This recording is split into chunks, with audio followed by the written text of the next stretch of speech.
کہ وہ 6 مہینے تک، کم سے کم 6 مہینے تک عمران خان پر کوئی بھی تنقید نہ کرے،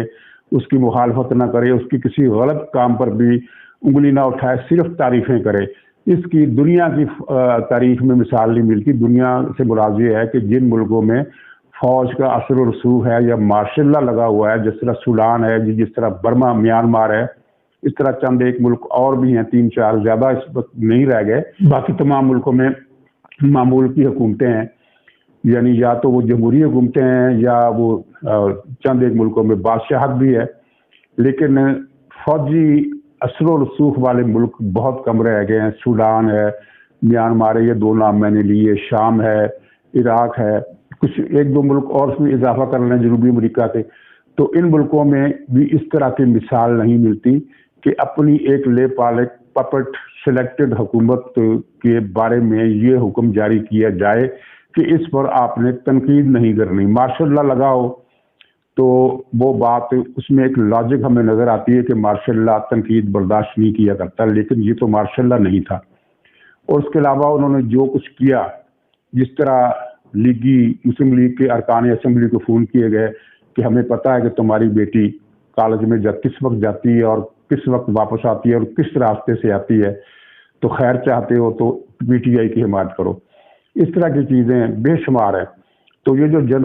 جو جسٹس شوکت عزیز صدیقی والا معاملہ، یہ بہت ہی زیادہ سنگین ہے، کیونکہ اس کی ڈاکومنٹیشن، اور پھر ایک اور ڈاکومنٹیشن جنرل فیض ہی کے حوالے سے، جو قاضی فائز عیسیٰ نے دھرنا کیس کے بارے میں جو فیصلہ دیا تھا، اس فیصلے میں جو کچھ لکھا گیا ہے وہ بھی جنرل فیض کے لیے بہت مشکلات کا باعث بن سکتا ہے آنے والے برسوں میں۔ تو یہ چیزیں چل رہی ہیں، اور اس کے علاوہ اب ظاہر ہے کہ پچھلی جو ساری یہ روداد ہے پچھلے 4-5 برسوں کی، جو ان کے ذمہ دار ہیں ان کو ان کی جگہ پر نہیں رہنے دیا جائے گا، اس طرح کا امکان یا امید قیاس آرائیوں کی شکل میں کی جا رہی ہے۔ اور وہ کتنے لوگ ہیں، بہت زیادہ نہیں ہیں۔ اور میں آپ کو یہاں ضمنی طور پر یہ بھی بتا دوں کہ جنرل باجوہ نے یہ اعلان کیا تھا کہ فوج آئندہ سے سیاست میں حصہ نہیں لے گی، اور فوج غیر سیاسی ہو چکی ہے، اور فوج کی سیاست جو تھی، وہ سیاست میں فوج کی مداخلت غیر آئینی تھی، جس سے ملک کو نقصان پہنچا۔ تو یہ جنرل باجوہ صاحب خود نہیں بول رہے تھے، وہ تو سیاسی مداخلت کے حامی تھے، اور اب اگر ان کو توسیع مل جاتی تو وہ تب بھی اس کے حامی رہتے، کیونکہ توسیع لینے کا مطلب اس کے علاوہ اور کچھ نہیں تھا کہ وہ کچھ نہ کچھ اپنی مرضی سے کرنا چاہتے تھے۔ اور آپ کو یاد ہے کہ ان کی سیاست کا ایک حصہ یہ بھی تھا کہ وہ جو خبر آئی تھی سمری کا اعلان ہونے سے 2 دن پہلے، نجم سیٹھی صاحب نے بھی دی تھی اور کچھ اور لوگوں نے بھی دی تھی، کہ سمری ایوان وزیر اعظم ہاؤس میں موصول ہو چکی ہے، جس کی اگلے دن تردید بھی آ گئی تھی، بلکہ ٹی وی پر بھی یہ خبر چلی تھی، اور ٹی وی پر چلنے کے بعد بھی اس کی تردید آ گئی تھی۔ وہ خبر جھوٹی نہیں تھی، سمری آئی تھی، اور اس سمری میں جنرل عاصم منیر صاحب کا نام نہیں تھا۔ چنانچہ پھر حکومت نے تردید کی، اور تردید اس کی اس معنی میں درست تھی کہ حکومت نے اس سمری کو سمری ماننے سے انکار کر دیا۔ چنانچہ اس نے جب یہ کہا کہ سمری موصول نہیں ہوئی تو وہ ٹھیک بات کر رہی تھی۔ تو یہ بھی ان کی ایک سیاست تھی جنرل باجوہ صاحب کی، کہ عاصم منیر صاحب کا نام ہٹا دیا۔ وہ ان کو کسی اور وجہ سے ناپسند کرتے ہوں گے، یا کوئی اور چکر ہوگا، یا کوئی بھی وجہ ہو سکتی ہے، لیکن یہ سیاست نہیں ہے تو اور کیا ہے۔ اصل میں جنرل باجوہ صاحب نے جو کچھ کہا، وہ فوج کی موجودہ جو قیادت ہے، ان کے نیچے جو قیادت تھی، جو اب بالادست قیادت ہے، اس کی بریفنگ کی روشنی میں کہ ہاں اب ہمیں یہ غیر سیاسی ہو جانا چاہیے، انہوں نے پھر باجوہ صاحب کو کنونس کیا کہ ہمیں غیر سیاسی ہو جانا چاہیے۔ اور رپورٹ یہ بھی ہے کہ فوج کو غیر سیاسی کرنے کا جو فیصلہ ہے، یا جو نئی ڈاکٹرائن آئی ہے کہ ہمیں صرف اپنی دفاعی ذمہ داریاں پوری کرنی ہیں، اس کے خالق بھی جنرل عاصم منیر صاحب ہے، جن کو ڈسکریڈٹ کرنے کے لیے یہ ایک پروپیگنڈا مہم بھی چلائے گی کہ یہ کیا میرٹ ہوا کہ چونکہ وہ حافظ قرآن ہے اس لیے ان کو آرمی چیف لگا دو۔ یہ اندازہ کیجیے کہ کتنا بڑا دجل اور فریب ہے، اس کو فریب دہی کہتے ہیں۔ یہ کسی نے نہیں کہا تھا کہ جنرل عاصم صاحب جو حافظ قرآن ہیں اس لیے ان کو آرمی چیف ہونا چاہیے، بلکہ ان کے آرمی چیف ہونے کی بات اس بنیاد پر کی گئی تھی کہ وہ